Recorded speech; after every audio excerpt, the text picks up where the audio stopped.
요한복음 17장은 예수님의 기도 세 가지가 나옵니다. 이때가 언제 때냐면 마가의 다락방에서 최후의 만찬을 한 그 날입니다. 목요일이고 이제 다음 장이면 예수님이 잡히시게 되고 십자가에 돌아가시게 되는 거죠. 그러니까 십자가에 죽기 바로 전날이라고 보시면 됩니다. 전날 제자들에게 세 가지의 기도를 이제 가르쳐 주고 있다라고 볼 수 있습니다. 첫 번째는 자신을 위한 기도라고 했습니다. 1절부터 8절까지 이야기입니다. 내용은 하나입니다. 아버지 나를 영화롭게 해주십시오 라고 하는 거였습니다. 영광 또는 영화라고 하는 이 독사라고 하는 게 어떤 의미냐면 하나님이 인간을 만드실 때 그 영광을 받기 위해 만드셨다라고 성경은 기록합니다. 그러면 처음 만들어진 아담과 하와가 어떤 행동을 해야 하나님께 영광이 되냐, 하나님의 영광이 드러나냐라고 할 때 뭐 어떤 행동을 해야 되는 게 아니고요. 하나님을 하나님으로 인정하는 것이 하나님의 영광이 드러나는 것입니다. 조금 더 우리에게 다가올 수 있는 단어가 뭐냐라고 할 때 하나님을 하나님으로 대접하는 거예요. 그러니까 우리가 뭘 해야만 하나님의 영광이 드러나는 게 아니에요. 하나님은 하나님 자체로 영광스러운 분이고 그 영광을 온 우주에 드러내게 하는 방식 중에 하나가 우리를 만드는 거예요. 만들어서 우리가 하나님을 인정함으로 말미암아 하나님의 영광이 드러나게 되는 것이죠. 그럼 하나님을 인정한다라고 하는 게 뭐겠습니까? 하나님은 아담에게 약속을 주셨고 언약을 주셨는데 그 언약에 대하여 순종할 때 하나님을 대접하게 되는 거죠. 그렇죠? 직장에서 회사에서 사장이 어떤 이야기를 했을 때 그 사장이 요구한 것에 실천할 때 사장 대우를 해주는 거죠. 마음에 안 들어도 사장 대우를 하는 것이죠. 아담이 하나님을 믿는다 내지는 하나님을 하나님으로 대접한다는 건 다른 행동이 아니에요. 순종하는 것이죠. 순종한다는 이야기가 하나님을 인정한다라는 것이고 그것이 하나님의 영광이 되는 것입니다. 여기서 그러면 예수님이 영화롭게 해달라는 게 뭘까요? 바로 온전히 십자가 질 수 있도록 순종할 수 있게 해주십시오라고 하는 거죠. 왜 이 기도가 필요하냐면 하나님이신 예수님조차도 십자가 지는 것은 힘든 거예요. 십자가에 되면 육신적으로 죽는 게 힘들단 말이 아니라 하나님과 단절되는 사건은 하나님조차도 무서운 일이에요. 영원하신 하나님이 딱 한 번 성부 하나님과 딱 한 번 단절된 사건이 벌어지죠. 그게 그 시간이에요. 그래서 이것은 어마어마하게 하나님 또한 무서운 이야기예요. 그래서 뭐라고 기도했냐면 할 수만 있다면 이 잔을 옮겼으면 좋겠다라고 하죠. 그만큼 하나님과 단절되는 사건은 무서운 사건이에요. 근데 우리가 얼마나 복음이 약하고 사실 신앙이 엉망이냐면 하나님과 단절됐다는 것에 대하여 사실 잘 느낌이 없어요. 하나님 떠났는갑다. 내 삶 자체가 구원받고도 하나님과 단절된 삶을 살아가면서 그게 뭔지를 잘 몰라요. 그만큼 우리는 복음이 약하고 신앙이 사실 수준이 굉장히 약해요. 근데 정말로 진짜를 아시는 예수님이 하나님과 3일간 단절이 되는 사건이 벌어집니다. 이것이 얼마나 무서운 사건이냐. 하나님조차도 무섭다는 거예요. 그게 하나님과 단절되는 거예요. 여러분들이 신앙이 성장이 되고 어느 정도 좀 수준이 된다는 이야기는 뭐냐면 인생의 그 어떤 것보다도 하나님과 단절된 시간이 가장 무서운 시간임을 깨닫는 거예요.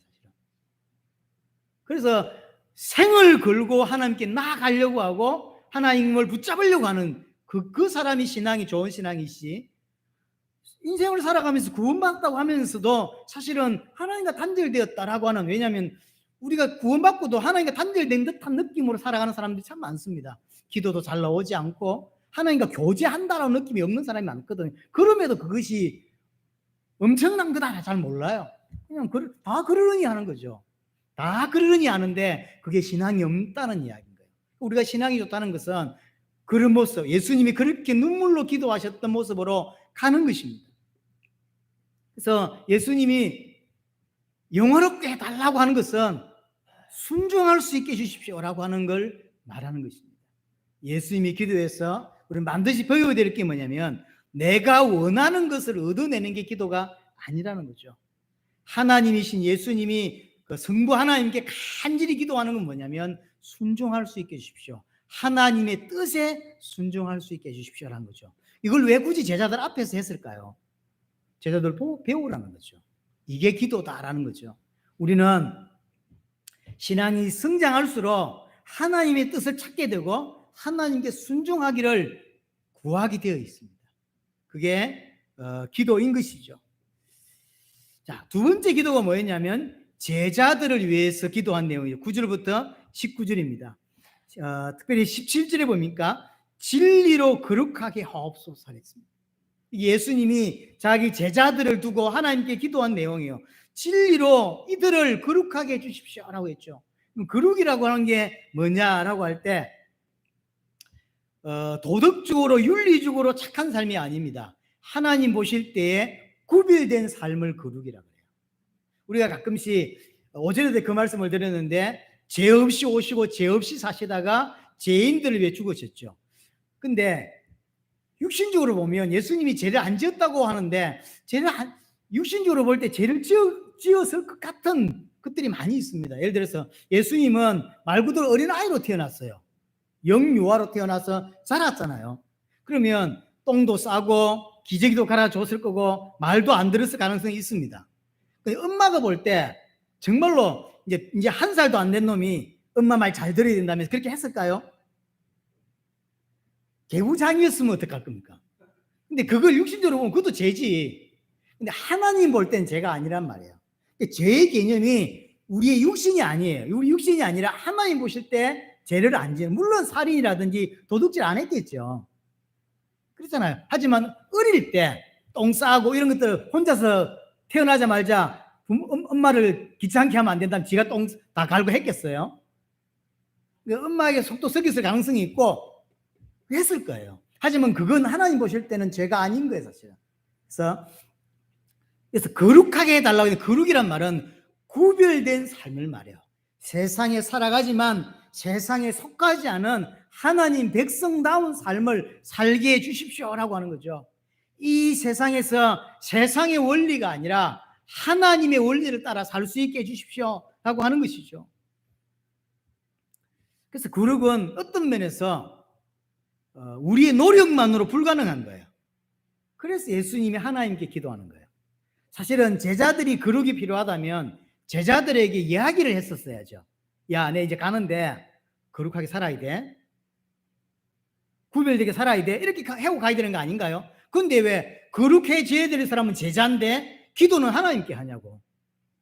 당사자에게 말을 하고 가야지. 내가 하늘에 지켜볼 거야. 거룩해져야 돼. 똑바로 살아. 이래야 되는 거 아닌가요? 근데 그렇게 말 안 하고 실제로 거룩해져야 될 사람은 하나님이 아니라 제자들인데 제자들에게 말 안 해요. 말 안 하고 하나님께만 이야기하고 간다고. 뭔 의미죠? 하나님의 은혜를 주셔야만 제자들이 거룩으로 갈 수 있다는 이야기예요. 그래서 내가 노력해야 되는 부분도 분명히 있지만 더 큰 부분은 하나님이 이끌어 주시고 하나님의 은혜를 베풀어 주셔야만 그 거룩으로 갈 수 있다고 하는 이야기예요.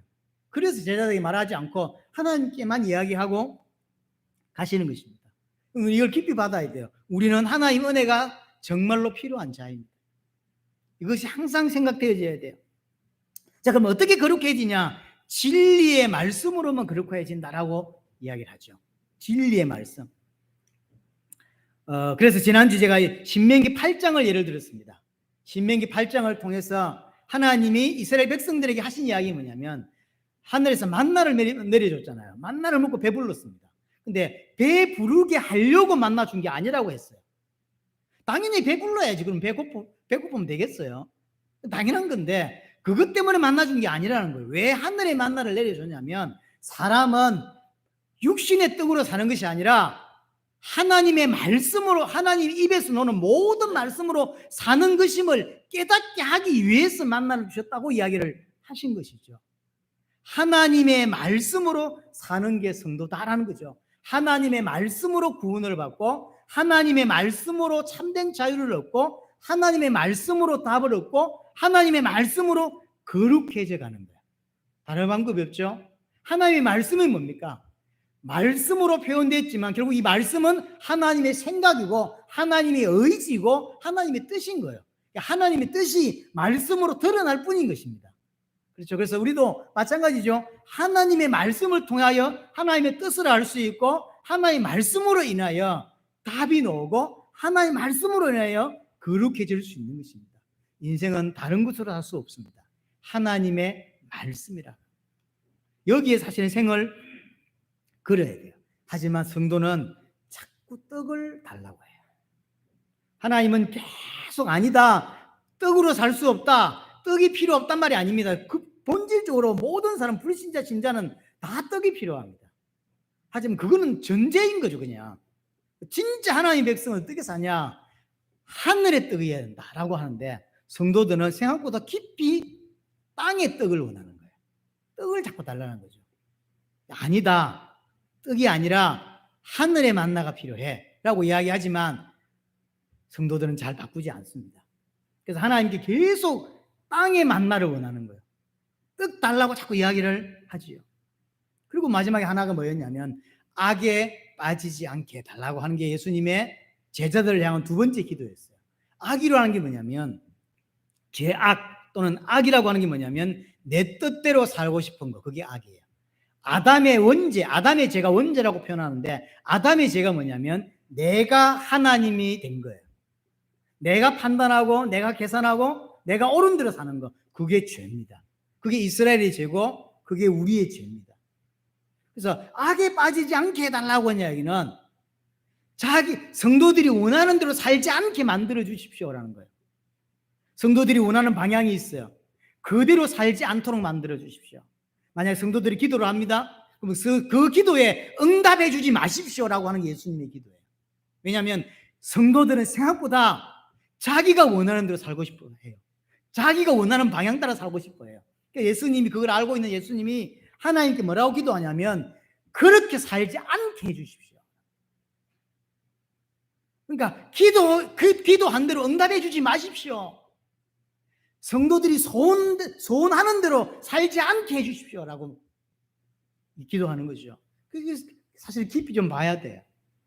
우리는 하나님 뜻과 무관한 내가 원하는 것이 좋은 거고, 내가 원하는 것이 곧 하나님의 뜻이라고 생각을 하는 그런 케이스들이 참 많습니다.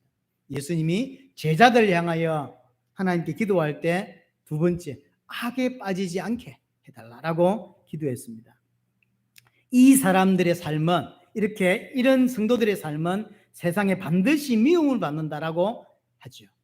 자, 세 번째 기도가 오늘 우리가 읽었던 20절부터 26절입니다. 20절 보시면 기도의 대상이 누군지 정확하게 나와 있습니다. 내가 비옵는 것은 이 사람들만 위함이 아니요, 이 사람들을 포함한 겁니다. 이 사람들이 누구죠? 제자들을 말하는 거죠. 또는 유대인을 말하는 거겠죠.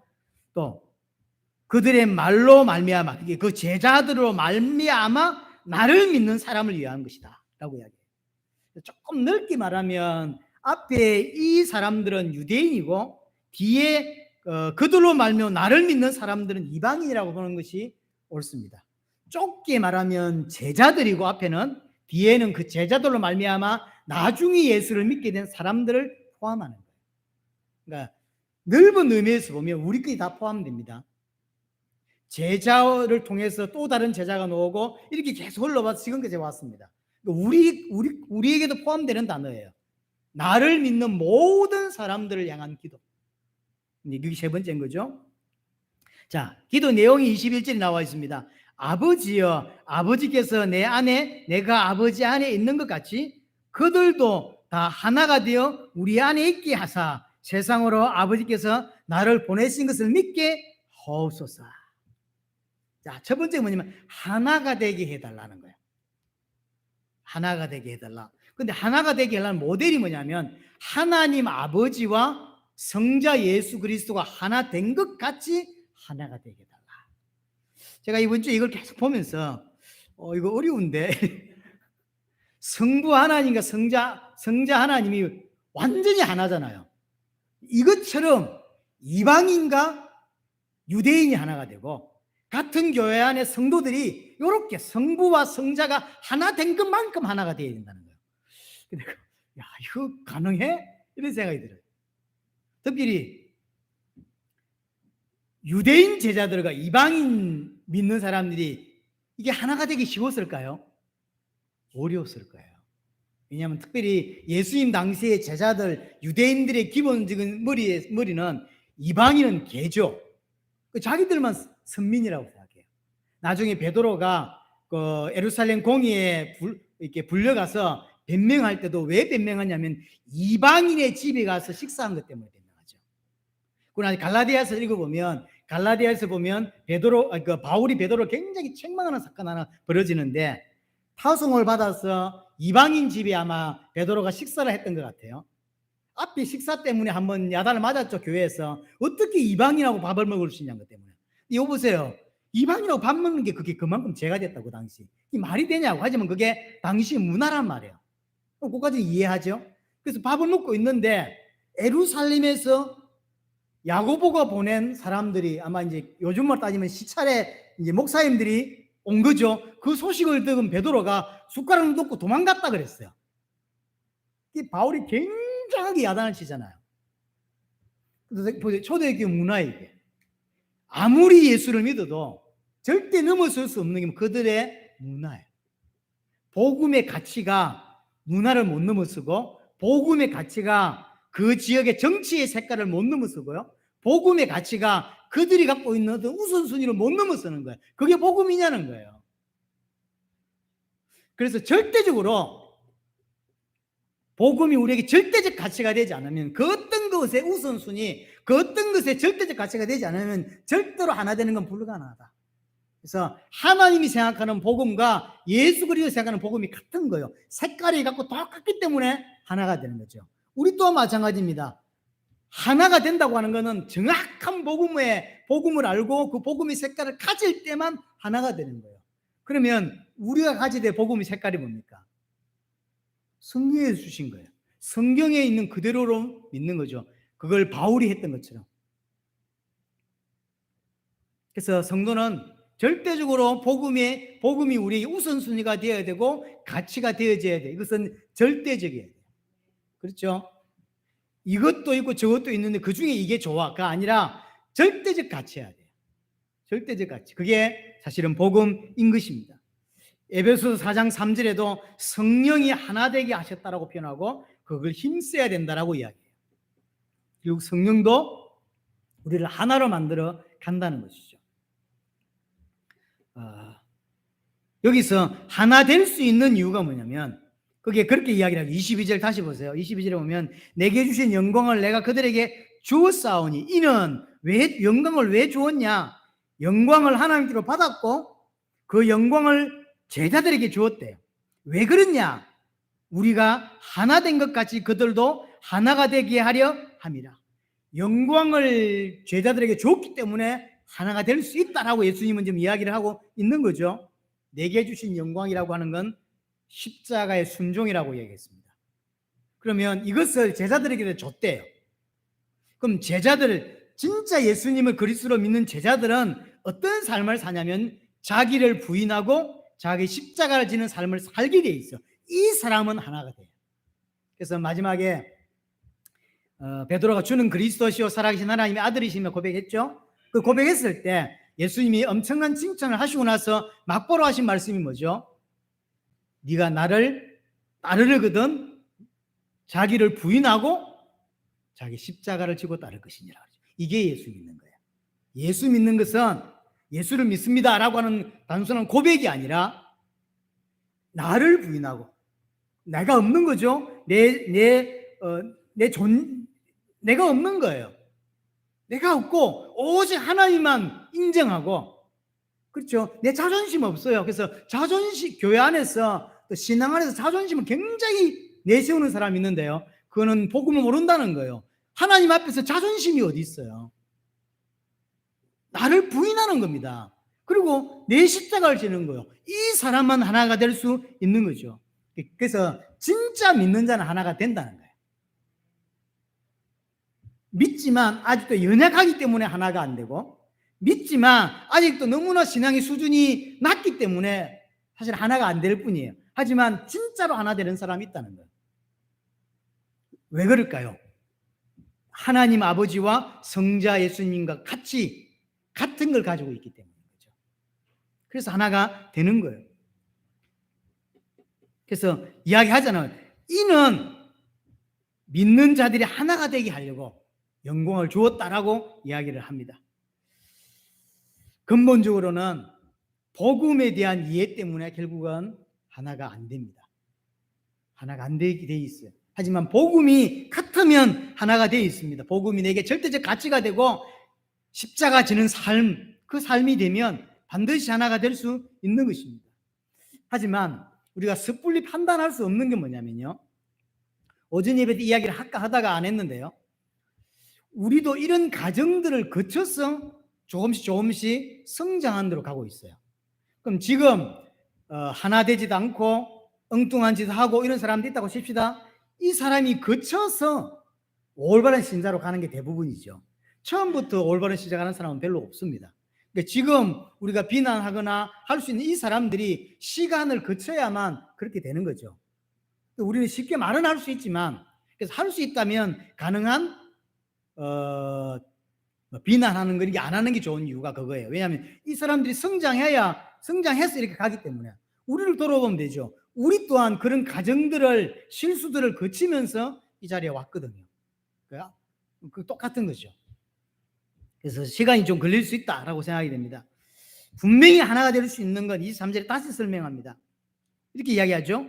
곧 내가 그들 안에 있고 아버지께서 내 안에 계시어 그들로 온전함을 이루어 하나가 되게 하려 함은, 하나가 되는 이유가 뭐냐면요, 그 뒤에 아버지께서 나를 보내신 것과 또 나를 사랑하신 같이 그들도 사랑하신 것을 세상으로 알게 하려 합니다.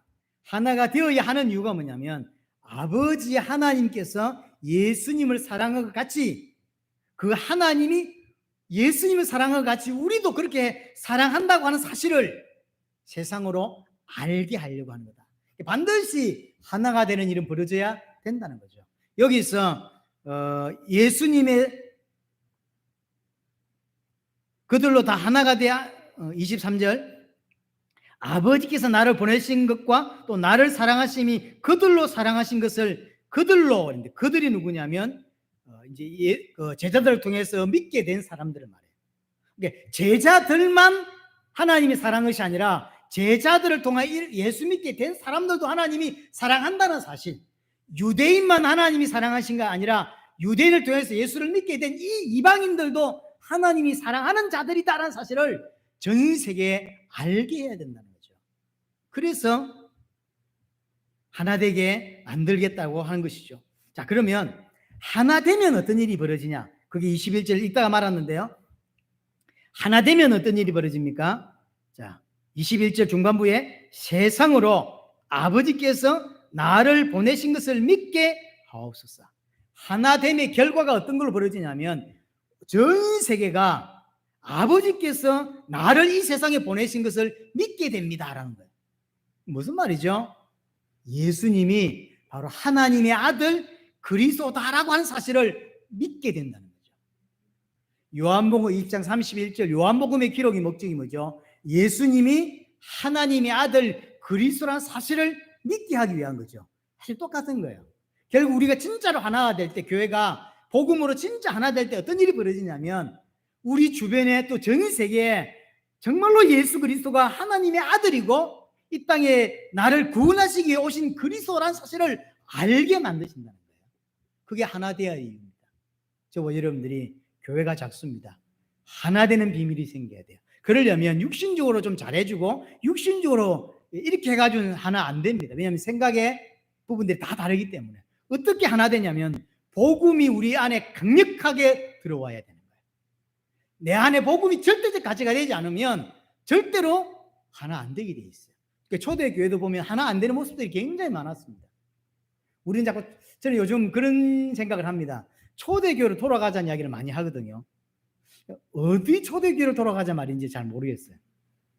어디 초대교회? 고린도 교회, 그 문제 말했던 고린도 교회로 돌아가자 그 말입니까? 아니면 에베소 교회, 한때는 아시아 복음화를 완전했던 그 에베소 교회, 하지만 바울이 떠나면서 내가 떠나면 늑대가 이리가 너희들 안에 들어올 것이고 엄청난 일을 벌이려고 했는데, 계시록 보세요. 계시록 보면 딱 그대로 됐죠. 엄청난 이리들, 이단들이 에베소 교회 안으로 침투해서 에베소 교회가 박살이 나버렸다니까요. 끝까지 요한복음을 기록했던 요한이 마지막까지 사역했던 교회가 그 에베소 교회. 끝까지. 그래서 사랑해라, 사랑해라 이런 표현을 쓰잖아요. 그 왜 쓸까요? 사랑 잘하고 있는데 사랑해라 이런 말 쓸까요?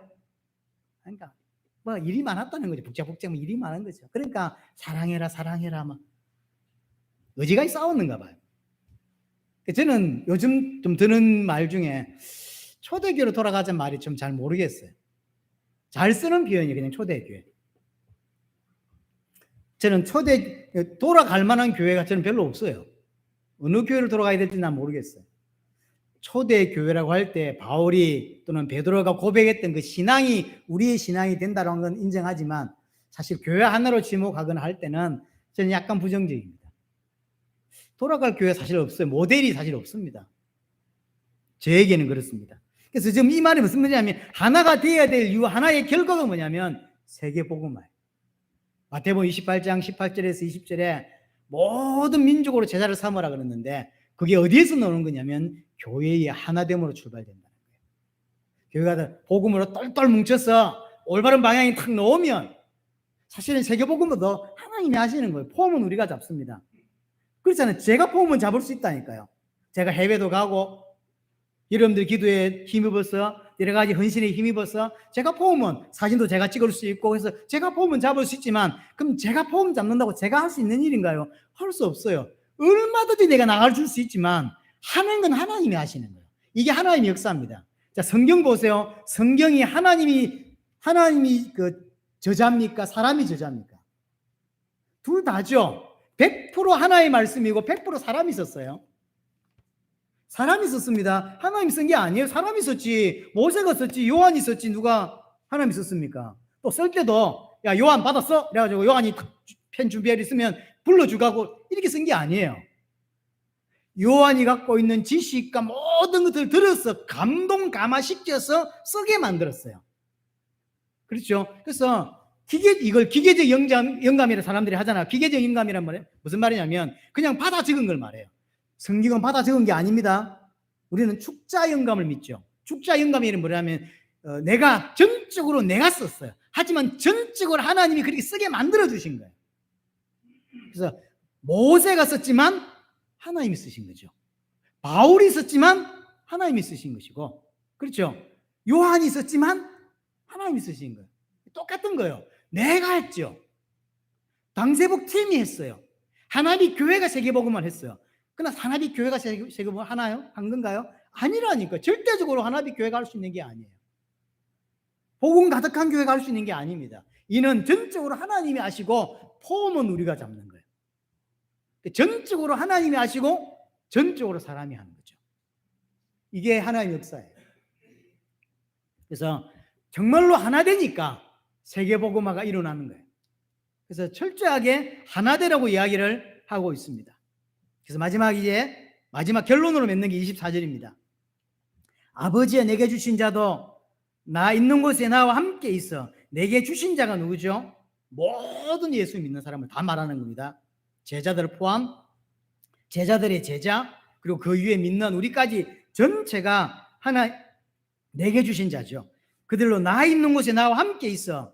주님이 계신 새하늘과 새 땅에 함께 있게 될 거란 이야기고, 아버지께서 창세전부터 나를 사랑하시고 내게 주신 나의 영광을 그들로 보게 하시기를 원합니다. 이게 마지막 기도입니다. 예수님이 제자들과 그 다음에 제자를 통해 믿게 될 이 땅의 모든 하나님의 백성들에게 진짜 원하는 것, 그게 뭐냐면 모든 사람들이 봐야 되는 게 있다는 거예요. 그게 뭐냐면 아버지께로부터 받았던 영광, 그걸 봐야 된다는 거죠. 이게 지금 뭐에 대치되어 쓰는 말이냐면 요한복음 1장 5절에 보면 참 빛이 세상에 비쳤음에 세상이 그를 알지 못했다 했죠. 참 빛이 이 땅에 왔는데 세상 그를 알지 못해요. 하지만 이제는 알기를 원한다는 거예요. 예수님이 누군지 알기를 원한다는 거죠. 성경은 예수가 누군지를 알게 하기 위해서 주신 책입니다. 예수님이 참 빛이시고 예수님이 참 생명이시고 예수님이 참 진리이시고 예수님만이 우리를 구원하실 수 있는 그리스도다라는 사실을 성경은 말하고 있고 그걸 알기를 원하시는 것이죠. 그걸 보게 되기를 원한다. 그래서 지금까지 사실 예수님을 정확히 몰라요. 하지만 이제 다시 보세요. 장세로부터 나를 사랑하심으로 내게 주신 나의 영광을 그들로, 나의 영광, 그러니까 참 빛이시고 참 진리시고 참 생명의 떡이라고 하는 그분, 그것을 보게 되기를, 그 눈이 열려서 예수가 누군지를 정확하게 보게 되기를 원합니다 라는 거죠. 그래서 25절에 어려우신 아버지여, 세상의 아버지를 알지 못하여도 나는 아버지를 알아사옵고. 그렇습니다. 세상은 아버지를 알지 못해요. 근데 예수님은 알죠. 그들이 누구겠죠? 예수 믿는 모든 사람, 그들도 아버지께서 나를 보내신 줄 알았습니다. 이제 드디어 이 사람, 예수 믿는 사람들은 하나님을 알고 예수 그리스도를 알게 되었다는 거죠. 알게 되었다는 거죠. 하나님의 은혜로 알아야 되죠. 26절에 내가 아버지의 이름으로 그들에게 알게 하였고. 이걸 누가 알게 했다? 예수님이. 여러분들이 정말로 하나님이 믿어지고 정말로 예수 믿어집니까? 그건 여러분의 노력 때문이 아닙니다. 오늘 뭐라고 이야기하면 내가 아버지의 이름을 그들에게 알게 하였다, 계시해 주었다는 거예요. 예수님이 계시해 주었기 때문에, 성령 하나님께서 계시해 주었기 때문에 안 믿어졌었는데, 여러분 원래 믿어졌나요? 아니에요. 어릴 때부터 교회를 다녔다 할지라도 안 믿어집니다. 하지만 어느 순간에 하나님이 때가 되면 믿어지는 순간이 탁 생기죠. 제게도 그런 경험이 있습니다. 그게 정확하게 언제였는지 잘 모르겠지만 어느 순간 믿어지기 시작했어요. 교회 다니고 몇 년 지났습니다. 뭐만 기억나냐면, 제가 시골에 살 때, 전기도 안 들어온 저 시골에 살 때 따뜻한 봄날 성경책 읽은 날이 굉장히 선명하게 기록돼요. 제가 거의 초등학교까지 기억이 없어요. 왜 그런지 모르겠어요. 기억이 잘 없어요. 학교 다닐 때 친구도 거의 기억이 안 나고요. 선생님도 거의 기억이 안 나요. 이상하게 초등학교 때까지 모든 기억이 한 10편 이하만 있지 거의 없어요. 거의 없어요. 왜 그런지 모르겠어요. 그런데 선명히 남아있는, 이상하게 딱 선명한 남아있는 기억이 하나 중에 하나가 뭐냐면, 집 옆에서 제가 성경책을 읽다가 이 느낌이 있어요. 그래서 성경을 계속 읽었던 느낌. 그게 어떤 영화 장면처럼 지금까지 아주 선명히 남아있는, 그때가 제가 믿음이 들어왔던 때라고 저는 이해합니다. 물론 아닐 수 있어요. 하지만 제게는 초등학교 때까지 기록은 몇 개 없어요. 그거밖에 없어요. 그래서 저는 그때가 구원받은 날일 거다라고 생각을 합니다. 언제냐 잘 몰라요. 그게 초등학교 때냐 아니면 중학교 때냐, 그것도 잘 헷갈려요. 제 개인적으로는 중학교 때 같아요. 초등학교 때는 예수를 믿은 것 같지 않고요. 여하튼 그게 때가 있는 거죠. 그게 하나님이 눈을 팍 열어주셔야, 계시해 주셔야 어느 순간 믿게 되는 거예요. 내가 믿고 싶다고 믿을 수 있는 게 아닙니다. 믿고 싶어서 교회를 따라 나올 수는 있습니다. 하지만 하나님이 은혜를 베풀어 주셔야만 이게 눈이 열린다니까요. 믿어지는 날이 벌어지는 게 사람이 할 수 있는 일이 아닌 거예요. 예수님이 계시해 주셨기 때문에 하나님을 알고 예수님을 알게 되는 거죠. 자, 계속 보세요. 그들에게 알게 하였고, 그렇죠. 구원받았죠. 이제 눈이 탁 열린 거예요. 구원이 이루어졌고 또 알게 하리니. 지금도 일어나는 일이죠. 두 가지. 믿는 사람이, 믿는 성도가 계속 더 하나님을 알아가는 걸 말해요. 그렇죠. 알아가는 거죠. 그래서 17장 3절에 영생을 예수님이 뭐라고 표현했냐면, 하나님을 알고 그가 보내신 자 예수 그리스도를 아는 게 영생이라고 표현하잖아요. 구원은 그분을 아는 겁니다. 드디어 알게 되었고 이제 계속 알아가는 거예요. 성장이죠. 두렵고 떨림으로 너희의 구원을 이루어가는 거죠. 또 하나, 모르는 사람도 있습니다. 모르는 사람들 중에 알게 되는 일이 벌어졌죠. 세계복음화. 그렇죠. 분명히 지금도 일어나고 있습니다. 지금도 분명히 이슬람이었는데 어느 순간 하나님의 은혜로 기독교인이 된 사람들, 예를 들어서 우리가 알고 있는 토마스 목사 같은 케이스, 나이지리아에 태어나서 엄마가 몇 명이라더라? 엄마가 여러 명이에요. 그러니까 아버지가 여러 여자를 거느렸던 거예요. 자식도 여러 명이에요. 100% 이슬람이라고 합니다. 근데 그 이슬람 가정에서 토마스가 예수를 믿게 된 거예요. 이런 케이스 있죠? 있습니다. 제 동기 중에서 천주교에 수녀로 살던 친구가 고등학교에서 천주교에서 만든 고등학교에서 신앙을 가르쳤던 사람이고 수녀예요. 그러니까 어릴 때부터 오랫동안 이게 그쪽 계통에 살았던 친구가 어느 순간 전도자가 저는 복음을 듣고 지금 목사가 됐죠. 지금도 목사 하는지는 잘 모르겠지만, 그러니까 분명히 예수 믿지 않는데 어느 순간 예수 믿는 자가 딱 되는 거죠. 또 알게 하리니. 또 아는 건 두 가지예요. 믿는 자가 계속 알아가는 것이고 안 믿는 자가 믿는 자로 계속 일어나게 되는 것이죠. 우리를 통해서도 그런 일이 분명히 일어나게 되어집니다. 자, 이는 나를 사랑하신 사랑이 그들 안에 있고 나도 그들 안에 있게 하려 함입니다 라고 예수님이 마지막 기도를 하시죠. 우리는 계속 그 예수님을 알아가고 또 다른 사람이 알아갈 수 있도록 만들어주가는 모습, 그것이 성도의 모습인 것입니다. 자, 정리를 하겠습니다. 예수님이 세 가지 기도를 하셨어요. 하나는 자신을 위한 기도, 두 번째는 제자들을 향한 기도, 세 번째는 모든 예수 믿는 사람들을 향한 기도입니다. 오늘 모든 예수 믿는 사람들을 향한 기도를 배웠습니다. 그건 하나 되게 해달라는 거예요. 왜? 하나됨의 결과가 뭐냐면 마태복음 28장 16절로 20절 모든 민족의 복음이 증거되게 될 거라고 했는데 그것이 그때 성취된다는 거죠. 우리의 하나됨과 세계복음화 시간표가 함께 갑니다. 우리 교회가 작지만 하나 되는 은혜가 있기를 바라고요. 하나 되어져야 합니다. 그럼 어떻게 하나 되느냐? 복음으로만 하나 됩니다. 절대로 다른 것으로 하나 될 수가 없습니다. 복음으로 하나 되어지고 복음으로 더 깊어지고 우리를 통해서 또 다른 사람들이 복음을 알게 되는 은혜가 있게 되기를 바랍니다.